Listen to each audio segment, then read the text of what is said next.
Welcome back to Mister Raju blogs. So ఇక్కడ చూసిర్రా మా ఊరి రైతులు అందరు కలిసి వాళ్ళే పంటలు పండిస్తారు, వాళ్ళే అమ్మాయిల పని చేస్తారు. అందులో నేను కూడా ఉన్నా, ఎక్కడ ఉన్నానో కనిపెట్టండి. సో చాలా ఇబ్బంది ఉంటుంది, కష్టం కూడా ఉంటుంది. కొంచెం మన పరిస్థితి బాగాలేక నేను ఈ పని చేస్తున్నా, కాకపోతే వేరే పని చేయకపోతే. సో అవసరాన్ని బట్టి ఏ పని చేసినా మనకే మంచిది. కాకపోతే ఇక్కడ రైతు కష్టాలు ఎవరో తెలియ అంటారు కదా. చూడండి, వడ్లు వాళ్ళు పండించిన ధాన్యాన్ని వాళ్ళే అమ్మాలిగా మారి వాళ్ళే మళ్ళీ రైస్ మిల్లుకి పంపుతారు. సో ఇట్లుంటుంది అన్నట్టు ప్రాసెస్. మళ్ళీ చిన్న వర్షం పడ్డా కష్టమే ఉంటుంది, ఎందుకంటే ఆ, పండించిన ధాన్యం మొలకెత్తుతుంది, ఖరాబ్ అవుతాయి, ముక్కిపోతాయి, ఎన్నో ప్రాబ్లమ్స్ ఉంటాయి. లేదంటే గవర్నమెంట్ లేకపోతే ఇంకా ఏదో ప్రైవేట్ సంస్థలో రేటు తక్కువ కట్టియడము, అవన్నీ ప్రతి సమస్యలు ఎదుర్కోవాల్సి వస్తుంది.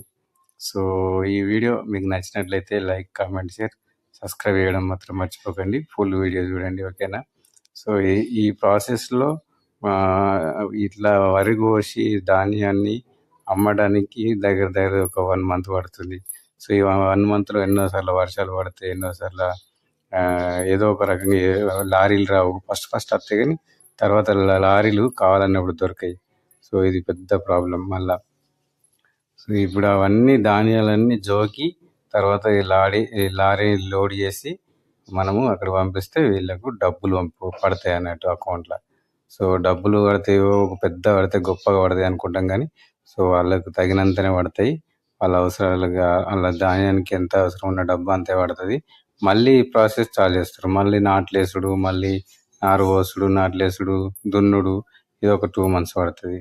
సో మళ్ళీ ఈ ప్రాసెస్ కంప్లీట్ అవ్వడానికి మళ్ళీ ఒక 6 మంత్ పడుతుంది. 6 మంత్లో కూడా మళ్ళీ ఇదే ప్రాసెస్ ఉంటుంది సేమ్. మళ్ళీ ధాన్యం లోడ్ చేయాలి, పంపించాలి, మళ్ళీ డబ్బులు తీసుకోవాలి ఇట్లా. కానీ ఈ 6 నెలల్లో ఎంత ప్రాబ్లమ్స్ ఉంటాయి, ఎంత స్ట్రగుల్స్ ఉంటాయి అనేది ధాన్యం పండించిన రైతుకే తెలుస్తుంది. అర్థమైందా? సో కాబట్టి ఈ వీడియో చూసిన ప్రతి ఒక్కరు please do subscribe to my channel and like and comment, share, subscribe చేయడం మాత్రం మర్చిపోకండి. చూడండి, ఎంజాయ్ చేయండి. రైతే దేశానికి వెన్నుముక్క. అలాగే మన బార్డర్లో ఉండే ఆర్మీ కూడా దేశానికి పెద్ద వెన్నుముక్క. వాళ్ళ తర్వాత వీళ్ళ తర్వాత వాళ్ళని అనుకోవాలి, అంతే తప్పించి వేరే ఏముండదు ఇక్కడ, ఓకేనా. రైతులు ధాన్యం పండించడం బంద్ చేసారు అనుకో, మొత్తం యావత్ ఇండియా, యావత్ లోకమే కన్నుమరుగైపోతుంది. సో ఇలాంటి వాళ్ళని మనం ప్రోత్సహించడం చాలా మంచిదని నేను అనుకుంటున్నా. నచ్చితే like and comment, share, subscribe చేయడం మాత్రం మర్చిపోకండి. Tell them good bye. Jai Hind. Vande Mataram. Bye bye.